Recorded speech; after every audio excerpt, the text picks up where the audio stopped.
আপনারা শুনছেন B Bangla TV নিউজের পডকাস্ট। আমি শ্রেয়া।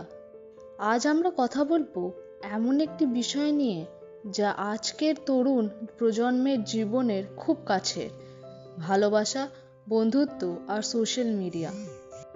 আজকের বাংলা সমাজে তরুণদের জীবন যেন বদলে যাচ্ছে দ্রুত গতিতে। আগে যেভাবে ভালোবাসা, বন্ধুত্ব গড়ে উঠত, আজ তা অনেকটাই ভিন্ন।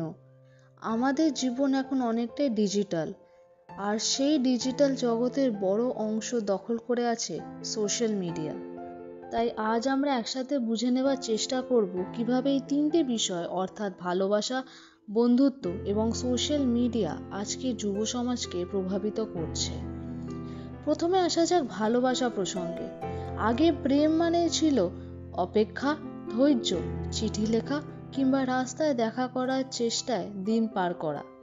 আজ প্রেম হয় হাই দিয়ে, মেসেঞ্জারে শুরু হয়ে যায় কথোপকথন, আর কিছুদিনের মধ্যেই প্রেম।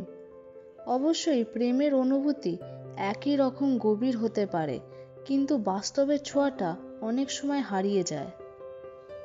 তরুণীরা এখন প্রেমে পড়ে খুব দ্রুত, কিন্তু সেই সম্পর্ক ধরে রাখার জন্য যে বোঝাপড়া দরকার সেটা তৈরি করার সময় অনেকটাই দেয় না। ফলাফল বিচ্ছেদ, মানসিক চাপ, কখনো হতাশও। আর এই সম্পর্কগুলো অনেক সময় প্রকাশ পায় সোশ্যাল মিডিয়ায়, পোস্ট, স্টোরি বা রিলসের মাধ্যমে।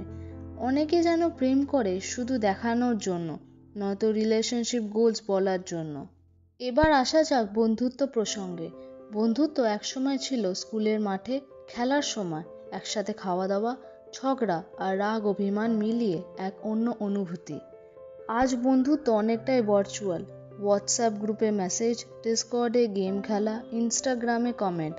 তবে একটা প্রশ্ন থেকেই যায়, আমরা যাদের সঙ্গে প্রতিদিন কথা বলি তারা কি সত্যিকারের বন্ধু, নাকি শুধু অনলাইন ফ্রেন্ড? বন্ধুত্ব মানে কিন্তু শুধু মেসেজ পাঠানো নয়, বরং একে অপরের পাশে থাকা, মন খুলে কথা বলা, খারাপ সময় সঙ্গ দেওয়া। আর এই দুটি ক্ষেত্রে, ভালোবাসা আর বন্ধুত্ব দুটোই আজ গভীরভাবে প্রভাবিত হচ্ছে সোশ্যাল মিডিয়ার দ্বারা। সোশ্যাল মিডিয়া আজ আমাদের জীবনের অবিচ্ছেদ্য অংশ। সকালবেলা ঘুম ভাঙতেই ফোন হাতে নিয়ে ইনস্টাগ্রাম খুলে দেখি কে কি পোস্ট করেছে, কে কি বলছে। এই প্ল্যাটফর্মগুলো আমাদের কাছে আনন্দের জায়গা, কিন্তু একই সঙ্গে তৈরি করছে এক অদৃশ্য চাপ। কে কাকে বেশি ভালোবাসে তা যেন প্রমাণ করতে হয় রিলসে, কে কতটা বন্ধুর সেটা বোঝাতে হয় ট্যাগ আর কমেন্টে। এই চাপের ফলে সম্পর্কগুলো হয়ে পড়ছে কৃত্রিম, অনেক সময় টেকে না। আমরা ভুলে যাচ্ছি আসল সম্পর্ক গড়ে ওঠে সময় দেওয়ার মাধ্যমে, বোঝাপড়া নিয়ে, লাইকস আর শেয়ার্স দিয়ে নয়। তবে হ্যাঁ, সোশ্যাল মিডিয়া সম্পূর্ণ খারাপ নয়। অনেকটাই এখান থেকে ভালোবাসার মানুষ খুঁজে পেয়েছে, অনেক বন্ধুও পেয়েছে। তবে তার জন্য দরকার ভারসাম্য, ভার্চুয়াল আর বাস্তব জীবনের মধ্যে। তরুণ প্রজন্মের উচিত কিছু সহজ নিয়ম মানা, বাস্তব সম্পর্কগুলোকে গুরুত্ব দেওয়া, বন্ধুর সঙ্গে কথা বলার সময় ফোন নামিয়ে রাখা, সোশ্যাল মিডিয়ায় কম, বাস্তবে বেশি সময় কাটানো, আর সম্পর্ক তৈরি করার সময় ধৈর্য রাখা। ভালোবাসা আর বন্ধুত্ব এগুলো হৃদয়ের সম্পর্ক, এগুলো অনুভব করতে হয়, কেবল স্ক্রিনে দেখে নয়। আজকের সমাজে যেখানে প্রতিযোগিতার চাপ আর দ্রুত গতির জীবন আমাদের অনেক কিছু থেকে দূরে সরিয়ে দিচ্ছে, সেখানে আমাদের দরকার একটু ধীর হয়ে ভাবা, নিজেদের সম্পর্কগুলোকে সময় দেওয়া। যদি আমরা চাই, আমরা কিন্তু এই টেকনোলজি আর বাস্তবকে একসাথে নিয়ে চলতে পারি।